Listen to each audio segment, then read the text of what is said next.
Eh bien, mon mari, l'homme avec qui j'ai vécu pendant ces 18 années, est mort en étant convaincu que je l'avais tué. Tu en es sûre? J'ai passé 18 années de ma vie avec cet homme. Il ne me connaissait toujours pas.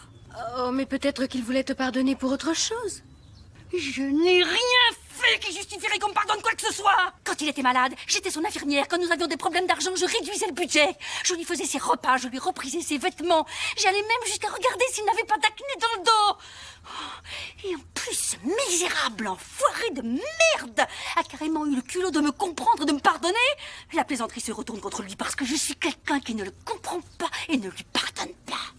Bray, ses 18 ans de mariage, étaient complètement dénués d'affection. Il ne restait qu'une habitude et une forme de politesse. La vie de Bray semblait parfaite aux yeux des autres, mais elle était déjà pleine de cicatrices et de vides. Elle n'était qu'une coquille vide. Leurs moments en tant que couple manquaient cruellement de chaleur. Seuls les repas, les dîners et les tâches ménagères existaient. Son mari ne comprenait pas ses émotions réelles. Il la voyait toujours derrière un masque de faux semblant. Tu mets ce masque qui te fige le visage pour m'empêcher de voir ce que tu éprouves réellement.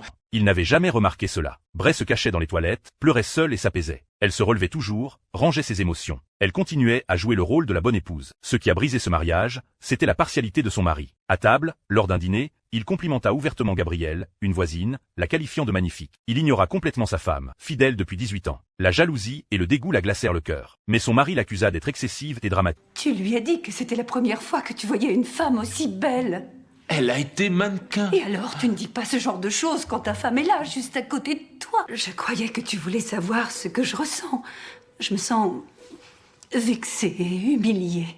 Et je te trouve idiote, franchement, de réagir ainsi. Bray répliqua en disant qu'elle voulait divorcer. Elle menaça même d'épouser un autre homme. Malgré le déni et les blessures, Bray accepta calmement. Elle considérait cet homme comme l'homme qu'elle aimait le plus dans sa vie. Bray maintenait une façade de femme respectable. Seule, elle absorbait toutes ses souffrances et son désespoir. Finalement, elle déversa toute sa colère et son chagrin.